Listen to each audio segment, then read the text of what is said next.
Hey, story time with Safari and Finley. When I was living in Bellingen, up near Coffs Harbour of New South Wales, there is a music festival there every year. It's the Jazz and Blues Fest or something like that. And of course, being in the middle of the town and it's a bit of an echo chamber, you can hear everything that's going on. Especially through old timber wood walls. It's a really old house. No insulation whatsoever. We could hear everything. So, one night of the festivals, we get round to about 1 a.m. and everything quietens down, and the entire family and I, my parents, my brother, myself, go, oh, finally, we can get some sleep now.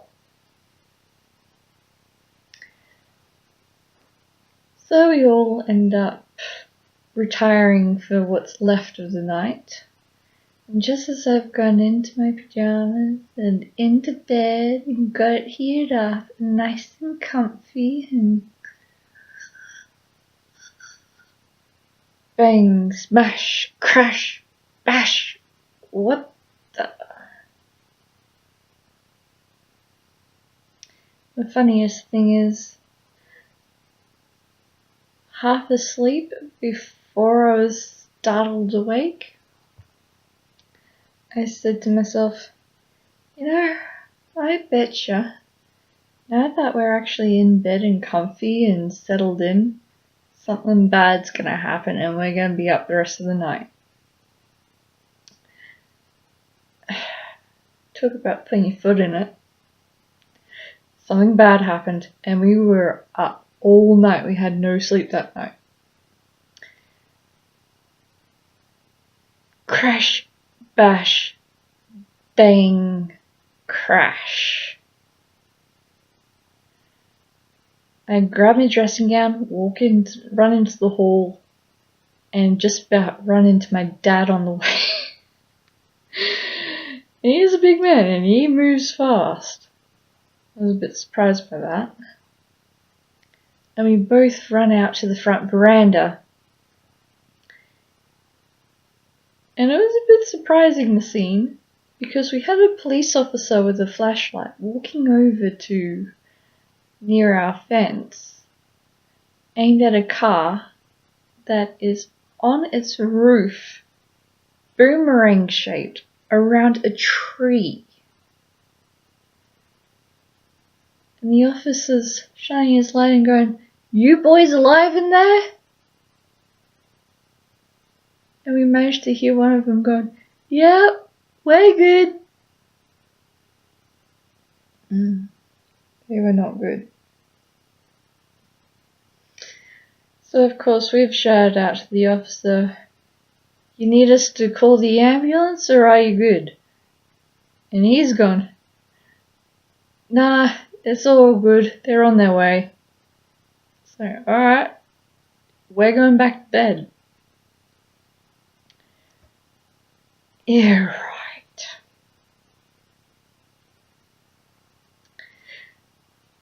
The rest of the night, we were awake because of the sound of the jaws of life ripping through a car as a stupid teen shouts out, "Don't cut the car!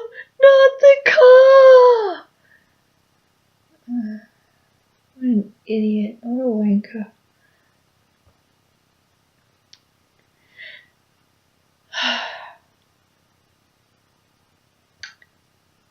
What had happened was this young fellow and his mate were playing silly buggers, and Waterfall Way is a very dangerous road.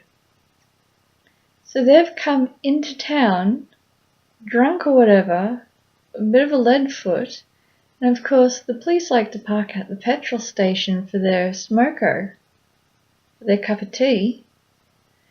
The kids go past, see the cops, and go, "Oh shit, floor it."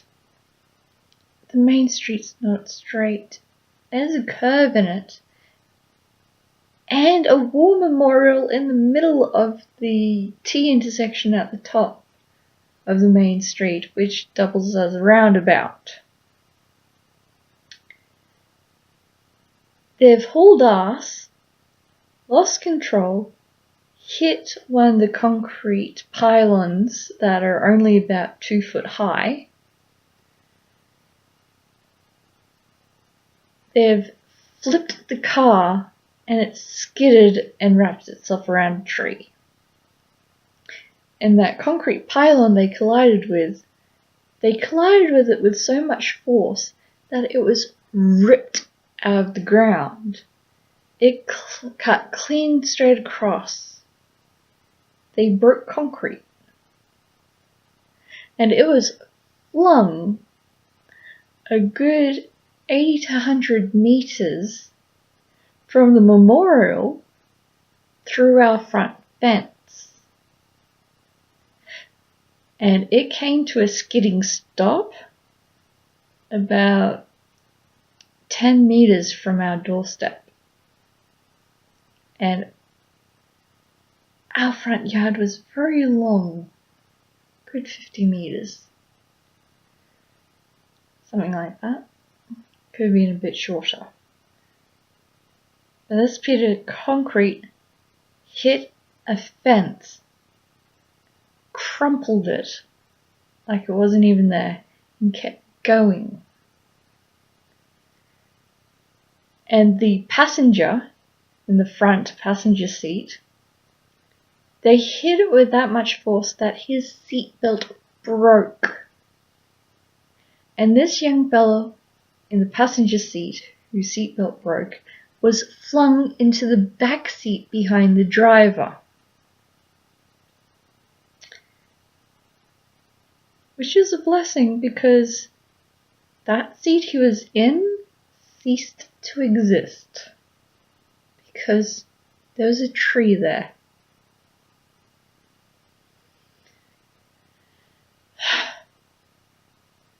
So one of them ended up with a shattered leg. Another one of them ended up with more minor injuries. And it turns out that one of them was the apprentice butcher. And that they were very well known for risk-taking, and that one of them was very lucky to not have a broken back from a motorcycle accident just a month prior.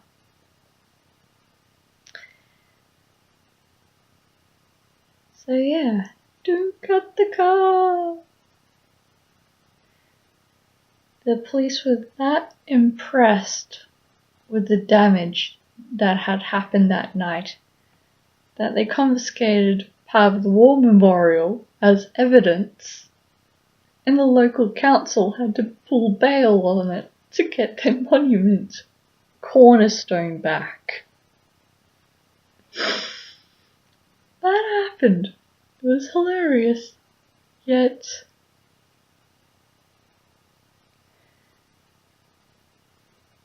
face desk.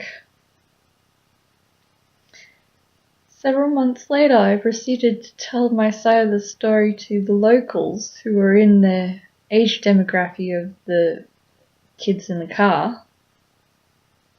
About 19, 20-year-olds. And they've turned around and gone, "That's not what happened." It's like, yeah? Whose fence got wrecked? Who was second on the scene? Not you. It was my dad and I. First on the scene was a copper, because he's the one that they were running away from. And the funniest thing is, if the boys hadn't have panicked and floored it and hit the memorial,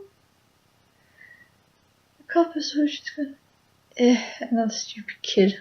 Got better things to do with this festival going on in town than to chase a couple of kids.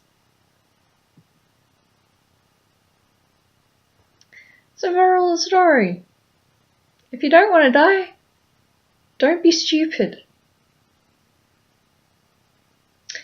So there's another story from Furry and Finley. I have had an interesting life.